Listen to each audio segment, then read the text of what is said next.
ओम शांति। आज का प्रातः क्लास है 26/5/63।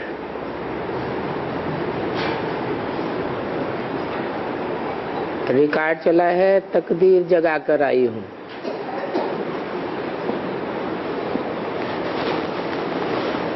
ये ओम शांति है, डेड साइलेंस।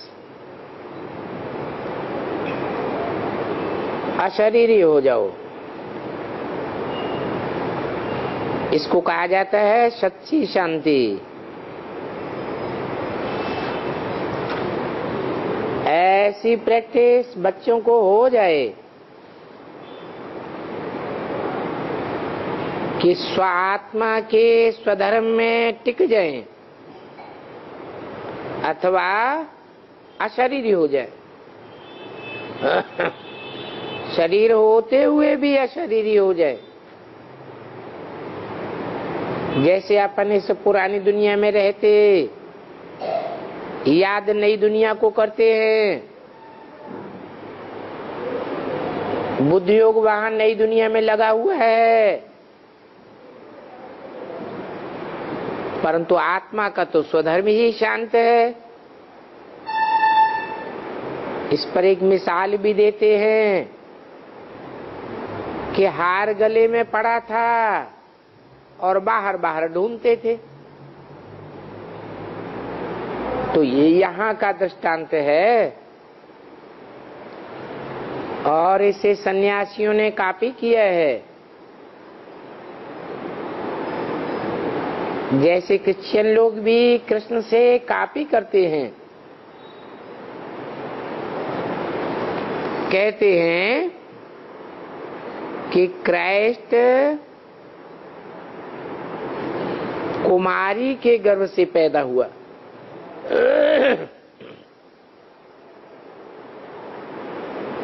अब ऐसे तो होता नहीं है कि कृष्ण कोई कली से पैदा हुआ जो उन्होंने कॉपी कर लिया। तो बाप समझाते हैं तुम्हारा स्वधर्म शांत है। इस शांति में रहने से सन्नाटा हो जाता है।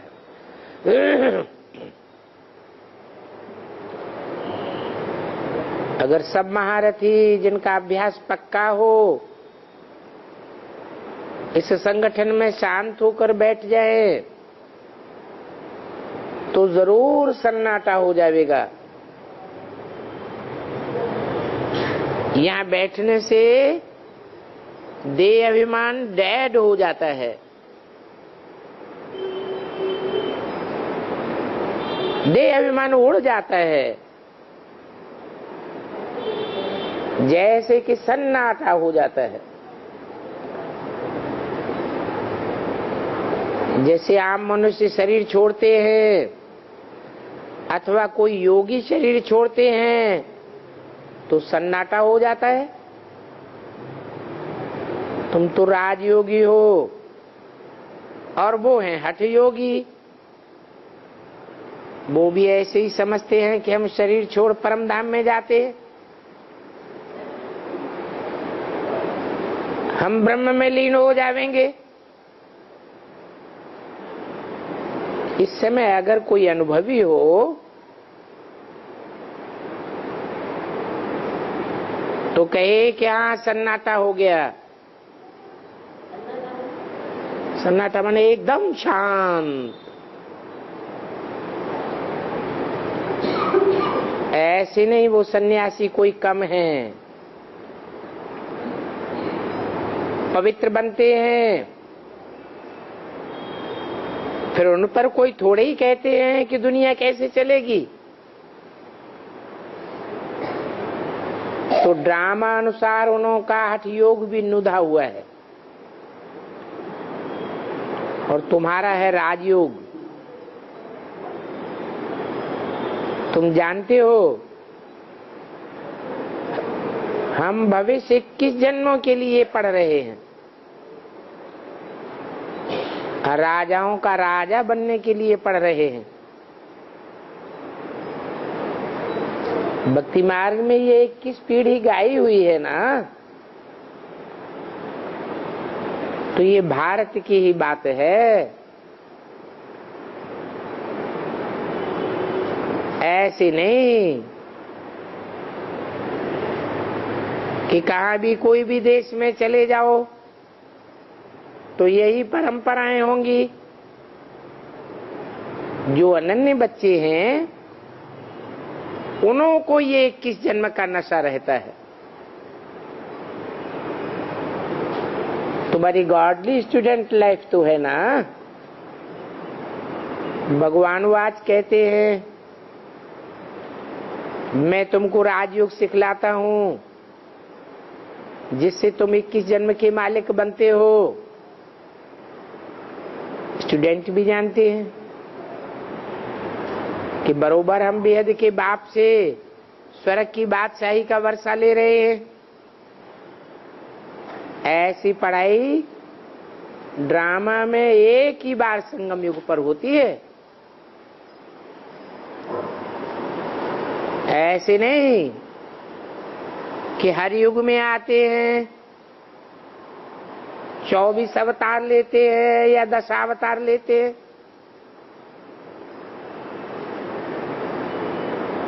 एक ही बार आते हैं और एक ही बार में तुम 21 जन्म की प्रारब्ध ले लेते हो। यहाँ इस दुनिया में है अल्पकाल के लिए मर्तबा। कोई प्रेसिडेंट आदि बन जाते हैं, उन्हों की 5 या 10 वर्ष ड्यूटी रहती है, फिर उनको बदली कर देते हैं। आज रुपए जितना मान है और कल उनका मान घटाए करके पाई पैसे का बनाए देते हैं। और कोई का तो मान बिल्कुल खत्म ही कर देते हैं।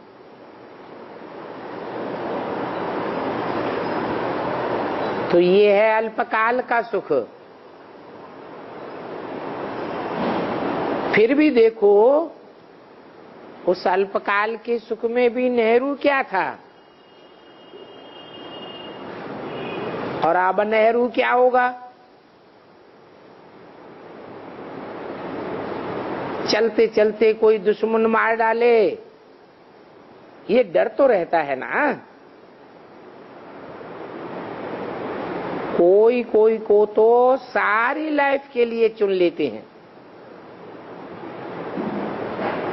परंतु मान लो कोई समय कुछ हुआ, कोई दुश्मन निकला और मार डाला। अभी तुम तो हो गुप्त, तुम जानते हो हम भविष्य के लिए इस जन्म में पुरुषार्थ कर रहे हैं, और दुनिया वाले तो सभी इसी जन्म के लिए मर्तबा पाते हैं। तुम्हारा पुरुषार्थ अंत तक चलता है, जब तक शरीर छोड़ो।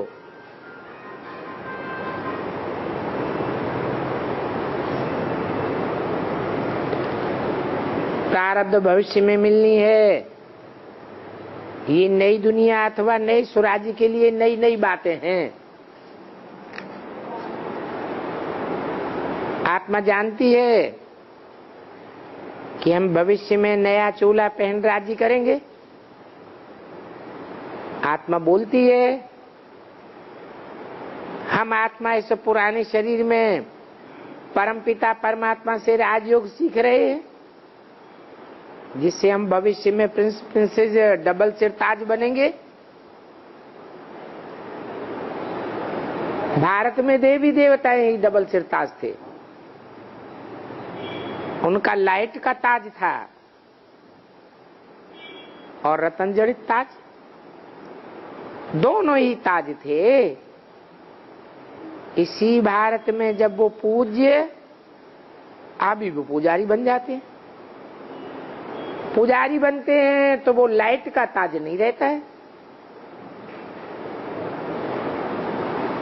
क्योंकि विकारी बन जाते हैं। तो ये ज्ञान सिर्फ तुम बच्चों की बुद्धि में ही है। तुम जानते हो हम ये शरीर छोड़ जाए प्रिंस बनेंगे, फिर डबल सिर ताज बनेंगे, ये तुम्हारी अहम ऑब्जेक्ट है। इसलिए वो चित्र बनाना चाहिए। हर एक चित्र बनावे।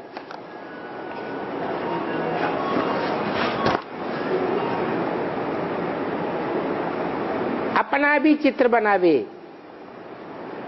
तपस्या का और राजाई का। 26/5/63 की वाणी का दूसरा पेज। अपने घर में चित्र देखेंगे तो खुशी भी होगी और याद भी रहेगी। दिलवाड़ा मंदिर में भी वो यादगार है ना। नीचे तपस्या में बैठे हुए हैं और ऊपर में बैकुंठ लगा हुआ है। अर्थात जब नीचे स्टेज होती है तो तपस्या करते हैं, तपस्या करते करते ऊंची स्टेज बन जाती है तो बैकुंठवासी बन जाते हैं। तो ये चित्र रहने से याद रहेगा कि हम 100 राजाओं के राजा बनते हैं। परमपिता परमात्मा से हम स्वर्ग का वर्षा लेते हैं, ब्रह्मा विष्णु शंकर से तो नहीं लेते। हम तो बाप से डायरेक्ट वर्षा लेते हैं।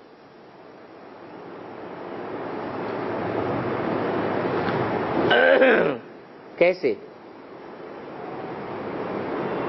हैं? डायरेक्ट कैसे लेंगे बाप से वर्षा? बिंदी से लेंगे हैं? साकार? कोई साकार का कोई नाम रूप होगा है? शिव बाबा? बाबा भी तब कहा जाएगा जब निराकार ज्योति बिंदु साकार में आवे। तो जिस साकार में आवेगा उसका पहले कोई नाम रूप होगा या नहीं होगा? क्या मुरली में तो बोला है, next to God is Shankar, next to God is Prajapita.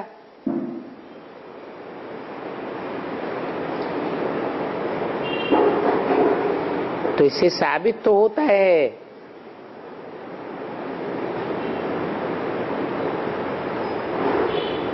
कि हम एक से वर्षा लेते हैं,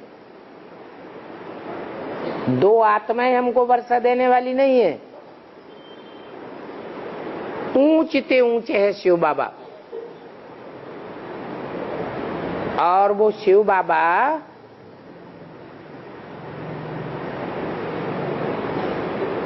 शंकर की संपन्न स्टेज में प्रत्यक्ष होता है संसार में, या तपस्या की स्टेज में प्रत्यक्ष होता है? संपन्न स्टेज में प्रत्यक्ष होता है, वो ही डायरेक्ट है। हम उस डायरेक्ट बाप से वर्षा लेते हैं, कोई ब्रह्मा विष्णु शंकर से नहीं लेते।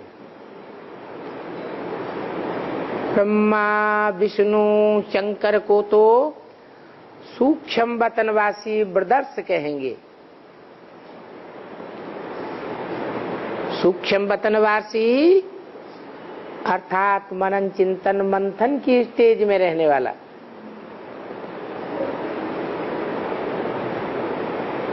शिव बाबा को मंथन की जरूरत है, चिंतन करने की जरूरत है नहीं। वो तो त्रिकालदर्शी है सदैव, वो तो असोचता है। तो ये ब्रह्मा विष्णु शंकर एक बाप के बच्चे भाई भाई हैं। तुम आत्माएं भी भाई भाई हो,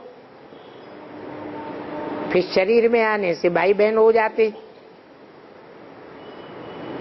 ऐसे नहीं है कि चीनी हिंदू भाई भाई हैं, ये आपस में मिलकर के एक हो जावेंगे। हर एक का धर्म, हर एक का रस्म रिवाज अलग अलग है, तो एक तो नहीं बन सकते। हाँ, भाई भाई तो सिर्फ आत्मा के रूप में है।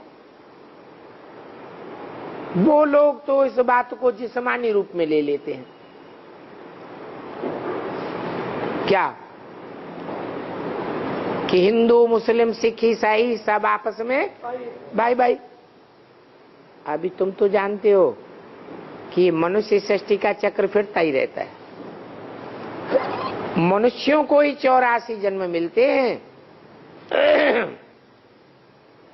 ब्रह्मा विष्णु शंकर को 84 जन्म नहीं मिलते हैं। तो बाबा ने समझाया है, जब सृष्टि खलास होगी तो पहले शिव बाबा जाएंगे, फिर ब्रह्मा विष्णु शंकर जाएंगे, फिर बाद में सृष्टि पर देवताओं की सोल्स आवेंगी। किसके किसके जाने के बाद? हाँ, शिव बाबा जाएंगे, ब्रह्मा विष्णु शंकर जावेंगे, फिर आत्माओं का आना होगा नई सृष्टि में। बाबा समझाते हैं कि भले सिख जन्म में अल्पकाल के लिए बड़ा भारी पद मिल सकता है, परंतु उनको कागविष्टा समान सुख कहा जाता है, क्योंकि उनमें दुख बहुत है, कांटों का ताज है, बहुत हैरान हो जाते हैं। यहां तो तुमको कोई तकलीफ की बात नहीं, तुम परमपिता परमात्मा के शरण में आ गए, माया से विदाई लेकर के आए हो। जैसे ईस्ट जर्मनी वेस्ट जर्मनी में जाए एस्लम अथवा शरण लेते हैं, वैसे तुमने भी एस्लम अथवा शरण ली है ईश्वर की। रावण को छोड़ करके राम की एस्लम में आए हो। राम शरण में लेकर फिर गुलगुल बनाते हैं, राजयोग सिखाते हैं। कितनी भारी तुम्हारी कमाई हो जाती है, और ये सच्ची कमाई है। बाकी तो दुनिया भी सब कमाइयां मिट्टी में मिल जावेंगी, खाक हो जावेंगी। जो बहुत बहुत साहूकार हैं वो भी सब खलास हो जावेंगे। तुम्हारे पास तो देखो कुछ भी नहीं है, तुमने अपना शरीर भी दे दिया। आत्मा नंगी आई थी और नंगी वापस जावेगी। माता पिता आदि संबंध तुम्हारा बाप से जुट गया, अब फिर तुम शरीर छोड़कर वापस जाने वाले हो मच्छरों सदस्य। तो देखो रुद्र शिव की कितनी बड़ी माला बनती है।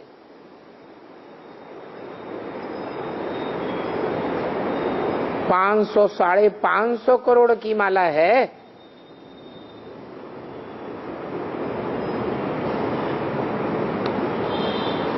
उनको आत्माओं का प्रजापिता नहीं कहेंगे।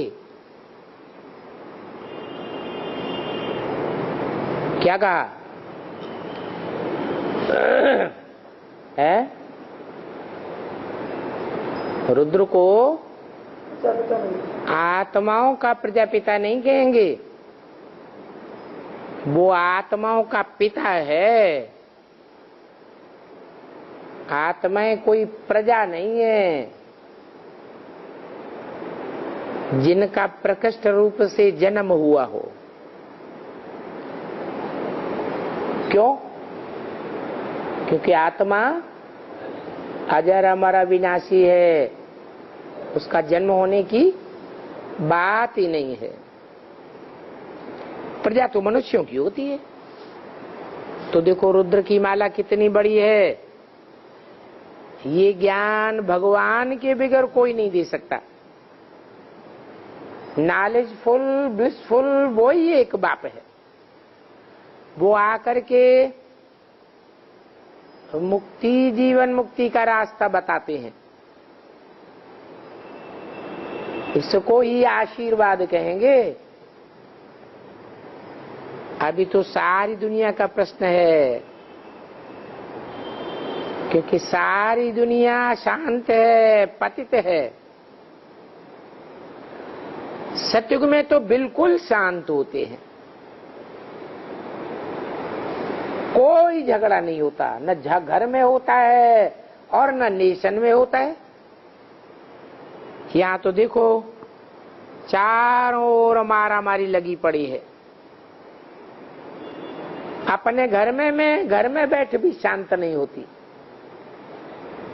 कोई बिरला ही घर होगा जिस घर में शांति हो, है? वो कौन सा बिरला घर होगा? है?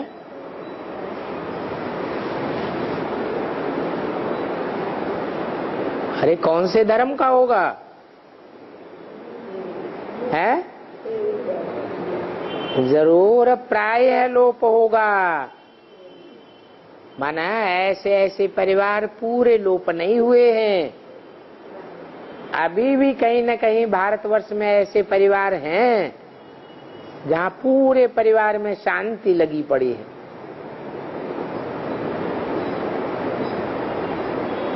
नहीं तो ये दुनिया है ही पतित दुनिया, दुखधाम है। सुखधाम को स्वर्ग है और दुखधाम को नरक कहा जाता है। बाकी मनुष्यों को तो ये भी पता नहीं है कि हम रौ नरक में पड़े हुए हैं।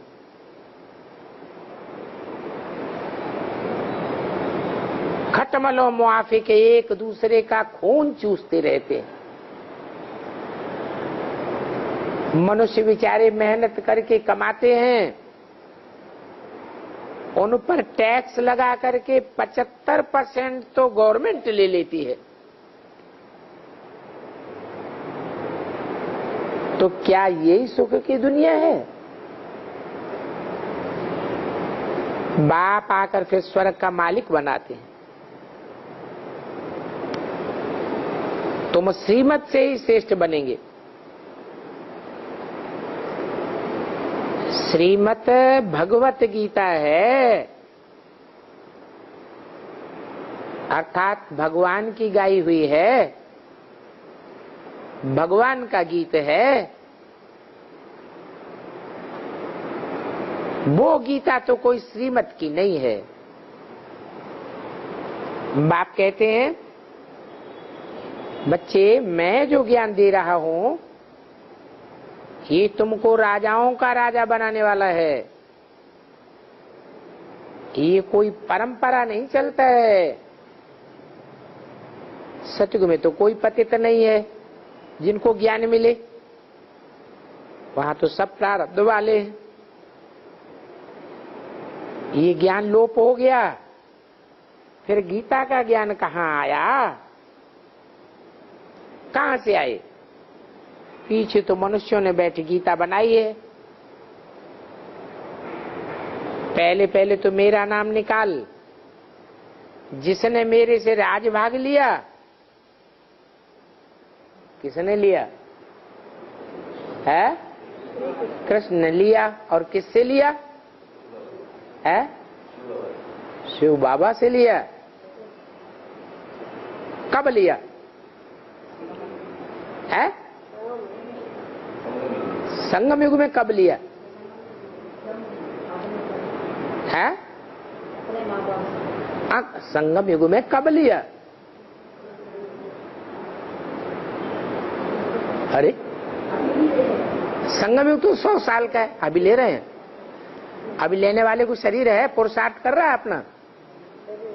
वो शरीर ही नहीं है तो पुरुषार्थ कहां से कर रहा है?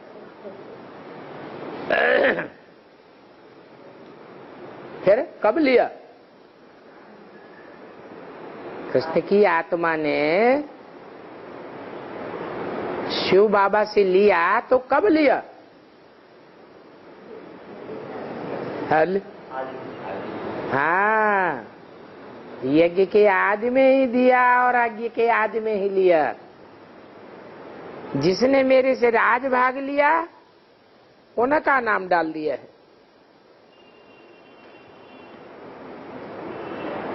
शिव के बदली कृष्ण बच्चे का नाम डाल दिया है। कृष्ण कहो, शूटिंग पीरियड में ब्रह्मा कहो।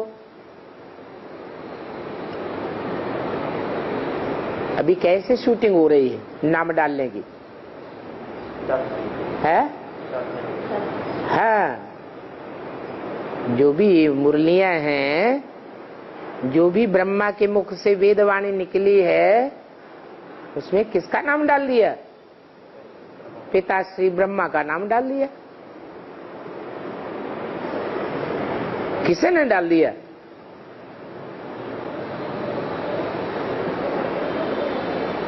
अरे डालने वाले कोई तो होंगे, शूटिंग करने वाले हैं? देहधारी गुरुओं ने डाल दिया। शिव बाबा का नाम निकाल दिया। माना कृष्ण का नाम डालने वाले ये भूल गए कि कृष्ण को भी ज्ञान देने वाला कौन था यज्ञ के आदि में? वो कौन सा बाप था जिसने इनकी बुद्धि में बैठाया कि तुम कृष्ण की आत्मा बनने वाले हो? कृष्ण के रूप में तुम्हें जन्म लेना है सतयुग में। सब भूल गए तो नाम डाल दिया कृष्ण उर्फ ब्रह्मा का। फिर सब की बुद्धि में बैठ गया गीता का भगवान साकार कृष्ण उर्फ ब्रह्मा बाबा है, और गीता का साकार भगवान कोई इस सृष्टि पर होता ही नहीं है। शिव बाबा से अभी हम ज्ञान सीख रहे हैं, फिर हम सतयुग में कृष्ण बन जाते हैं। कृष्ण जैसे बनते हैं तो संगम होने के कारण सारी बातों को मिलाई दिया है, तो गीता खंडन हो गई। गीता खंडन होने से सभी शास्त्र खंडन हो जाते हैं, क्योंकि शूद्र के संतान भी तो शूद्र ही होंगे। क्या गीता माता है ना? गीता माता ही खंडित हो गई, द्वितीय बन गई। खंडित होना माने झूठी होना, तो गीता माता ही झूठी हो गई तो बाद में आने वाले सारे शास्त्र स्वतः ही झूठे हो जाते। शूद्र के संतान जरूर शूद्र होंगे।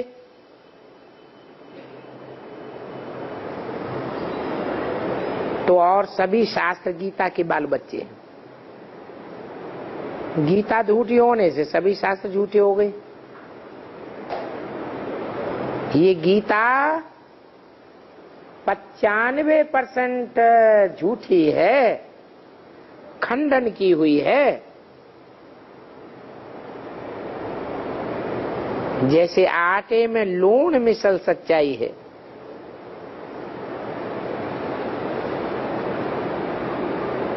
अब इस झूठी गीता को सच कौन बनावे? जो कहते हैं वो जरूर जानते होंगे कि इस गीता में कितना सच है कितना झूठ है। वो जानने वाले समझा भी सकते होंगे, है? समझा सकते होंगे कि नहीं? है? नहीं समझा सकते? ब्रह्मा कुमारियां क्या कहती हैं? वो तो कहती हैं सब धर्म वालों ने, सब मठ पंथ वालों ने भले गीता की व्याख्या की है, अपने अपने तरीके से सच्चाई को प्रत्यक्ष किया है, लेकिन हम गीता की व्याख्या नहीं कर सकते। क्यों नहीं कर सकते? क्योंकि उन्हें सच्चाई का पता ही नहीं है। और धर्म वालों ने व्याख्या की है, वो अपनी व्याख्या को ही सच्चा समझ बैठे। तो बोला कि 95% गीता खंडन की हुई है। जैसे में आटे में लून जो कहते हैं, वो जरूर जानते हैं कि इसमें कितना सच है और कितना झूठ है। किसमें? जो शास्त्र बनाया है मनुष्यों ने, गीता शास्त्र, उसमें कितना सच कितना झूठ है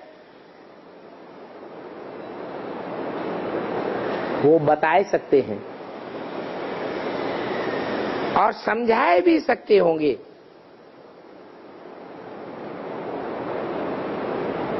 टीचर जरूर जानते हैं, तब तो क्लास में प्रश्न पूछते हैं।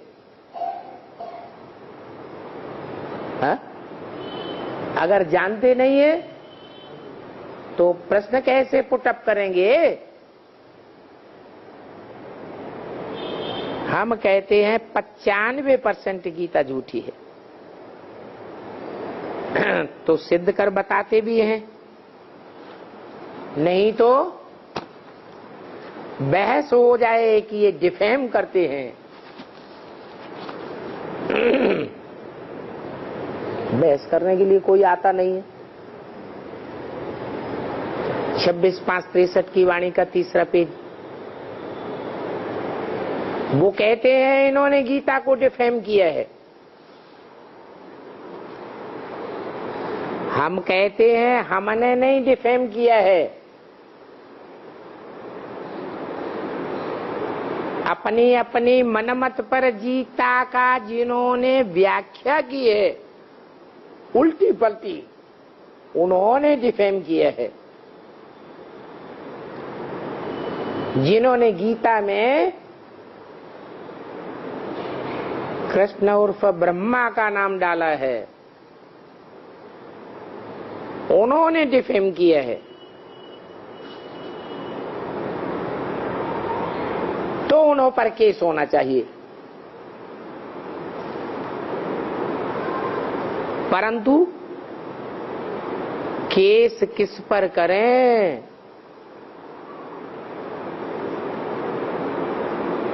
एक हो तो केस करें, और गवर्नमेंट भी तो इररिलीजियस है।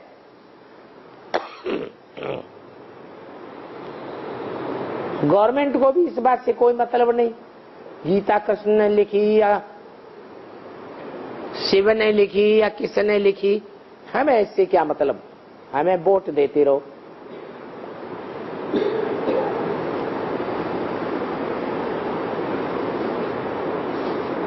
तो गवर्नमेंट भी धर्म को न मानने वाली है, इलरिलीजियस, अनलॉफुल, इंसॉल्वेंट गवर्नमेंट है। सतयुग में रिलीजन देवी देवता हैं, तो गवर्नमेंट भी राइटियस, लॉफुल, लॉ ऑर्डर में रहता है। अभी तो कोई लॉ ऑर्डर को मानता ही नहीं। यहां तो कोई लॉ, कोई ऑर्डर नहीं है। वहां नई दुनिया में सॉल्वेंट सॉवरेंटी है। तो देखो कितना फर्क हो जाता है। तो बाप से ऐसी सॉल्वेंट सॉवरेंटी का, रिलीजियस लॉफुल सॉवरेंटी का वर्षा लेना चाहिए ना। सो लेंगे तब जब बाप को पहचानेंगे। देखो, ये खांसी भी कर्म भोग है ना। सतयुग में तो रोग का नाम निशान नहीं रहता है, हैं? क्या सतयुग में रोग का नाम निशान होगा? हैं? नहीं। भूत प्रेतों का नाम निशान होगा? सूक्ष्म शरीर धारण करने वालों का नाम निशान होगा? वहां काली मौत होगी नहीं। वहां तो एवर हेल्दी एवर वेल्दी किस जन्मों के लिए बनते हैं। भक्ति मार्ग भी शुरू होता है तो वहां भी इतने वेल्दी होते हैं। कब भक्ति मार्ग में कब वेल्दी होते हैं? द्वापर के आदि में इतना वेल्दी होते हैं जो सोमनाथ का कितना बड़ा मंदिर बनाते हैं। कितनी धन संपत्ति उसमें भरी हुई थी। मंदिरों में जब इतनी धन संपत्ति भरी हुई थी तो जिन्होंने बनाया होगा उनके पास कितनी होगी। तो उन्हों के घर कितने बड़े बड़े आलीशान होंगे। सतयुग त्रेता के बाद मंदिर बनाने शुरू करते हैं। कितनी मिल्कियत रहती है, एवर हेल्दी निरोगी काया रहती है। भारत की आयु एवरेज 150 वर्ष थी, अभी तो 30 वर्ष रह गई है। क्यों?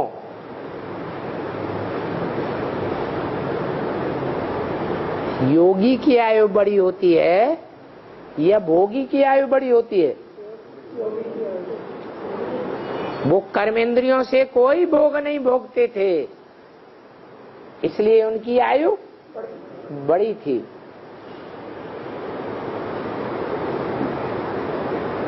वो योगी थे। अभी तो कर्मों के भोगी हैं। कृष्ण को भी योगेश्वर कहते हैं।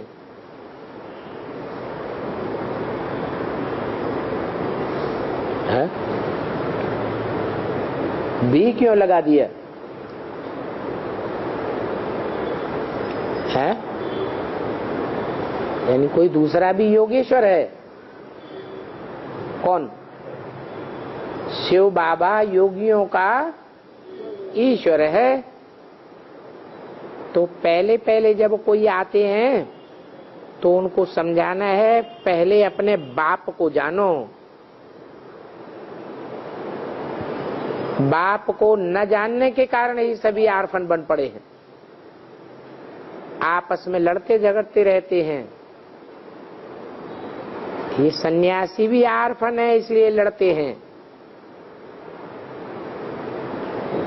कुंभ के मेले पर बड़ी भारी लड़ाई लगी थी कि पहली सवारी किसकी निकले। फिर मिलिट्री भी आ गई, कितने तो मर गए, खून की नदी बहने लगी। तो ये भी क्रोध का भूत है ना। यहाँ तो 5 विकारों पर जीत पानी है, सो भी योग बल के सिवाय तो कोई जीत पा ही नहीं सकता। बाप को भूला और ये लगा माया का गोला। बाबा ने समझाया है, जहां तक जीना है, पढ़ना है, बाप को याद करना है। उस एजुकेशन में ऐसे नहीं कहा जाता कि जहां तक जीना है सीखना है। यहाँ तो कहा जाता है अंत तक हमको पढ़ना है, फिर तुम जाकर प्रिंस बनेंगे। गोल्डन स्पून इन माउथ होगा। कृष्ण को रत्न जड़ित मुरली दिखाते हैं, आपस में खेलते रहते हैं। बाकी ऐसे नहीं कि वो कोई मुरली बजाते हैं ये तो ज्ञान रत्नों की बात है। मुरली तो वास्तव में ज्ञान रत्नों की है ना, एजुकेशन जो बाप पढ़ाते हैं। बाप मोस्ट ओबीडिएंट सर्वेंट है। कहते हैं मेरे मोस्ट बिलीव्ड चिल्ड्रन, तुम कितने शकील हो। इसका अर्थ भी समझाते हैं कि बच्चे तुमने ही कल पहले वर्षा लिया था, अभी कल्प के बाद फिर लेने के लिए आए हो। I am your most obedient father, most obedient teacher, most obedient preceptor. मेरा तो कोई भी बाप, कोई भी टीचर, गुरु नहीं है।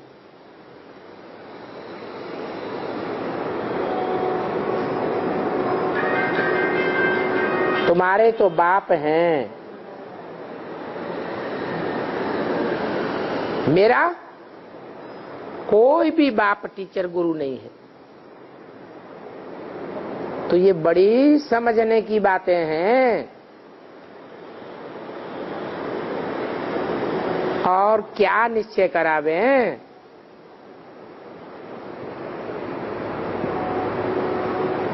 अच्छा, जिनको निश्चय हुआ है उनके पास चले जाओ। सन सोच फादर, फादर सोच सन्स। वो बच्चे बतला सकते हैं कैसा हमारा बाप टीचर गुरु वो परम पिता परमात्मा है। तुम बच्चे जानते हो कि बेहद के बाप से बेहद सुख का वर्षा हम ले रहे हैं, और लेते भी हैं नंबरवार पुरुषार्थ अनुसार। नेहरू को तो अल्पकाल के लिए सुख मिला, आजकल तो सभी को गोली मारते रहते हैं। सतयुग में तो ऐसी बातें नहीं होती हैं। यहाँ तो दुनिया में कितना दुख है, अकाले मर जाते हैं, रोने पीटने का असर हो जाता है। स्वर्ग में कितने अपार सुख हैं। तो ऐसा सुख पाने के लिए पुरुषार्थ करना पड़े। सभी को तो एक जैसा वर्षा नहीं मिलेगा, क्योंकि नंबर बार पास होते हैं, कोई चलते चलते फेल भी हो जाते हैं। फेल हो जाते हैं माना क्या है? भागंती हो जाते हैं तो समझते हैं ये फेल हो गया। बाप अथवा साजन की सजनी बनकर फिर छोड़ देते हैं। बच्चा बाप को फारकती दे देता है, सजनी साजन को डाइवोर्स दे देती है। कहते भी हैं मैं तेरी हूं, फिर फारकती दे देते। तो कम वक्त हुए ना। बख्तावर भी यहाँ बनते हैं तो कम वक्त भी यहाँ बनते हैं। गीत में है ना, तकदीर जगा कर आई हूँ। स्कूल में तकदीर जगाने बैठते हैं, फिर कोई तो कितना ऊंच पद पाए लेते हैं, कोई कम। यहाँ भी तुम कहते हो हम नर से नारायण बनने आए हैं, सो भी 21 जन्मों के लिए तकदीर तो बनी। फिर देखना है सूर्यवंशी में आवेंगे या चंद्रवंशी में आवेंगे। बाप का तो बना, फिर हम कितना ऊंच पद लेंगे। बच्चे कहेंगे हम माँ बाप के तख्त पर जीत पहने, हम आगे नंबर में आवे। लास्ट नंबर में आने वालों को पुरुषार्थी नहीं कहेंगे। क्या कहा है? पुरुष। पुरु माना शरीर, पुरी। शरीर रूपी पुरी में आराम करने वाली आत्मा पुरुष। तो आत्मा के अर्थी हैं, आत्मा का कल्याण करने वाले हैं। आत्मा के लिए कोशिश और मेहनत करने वाले हैं, आत्मा के लिए कहेंगे जन्म जन्मांतर का कैरियर बनाने वाले हैं, तो पुरुषार्थी हैं, नहीं तो स्वार्थी। रथ एक जन्म के लिए होता है या रथ अनेक जन्म के लिए होता है? रथ तो एक जन्म के लिए है, तो रथ के लिए जो करे वो हो गया स्वार्थी। तो उत्तम मध्यम कनिष्ठ होते हैं, जो कनिष्ठ होंगे वो तो नापास ही हो जाएंगे। तो पुरुषार्थ करना चाहिए और बाप से पूरा वर्षा लेना चाहिए। अच्छा, ओम शांति।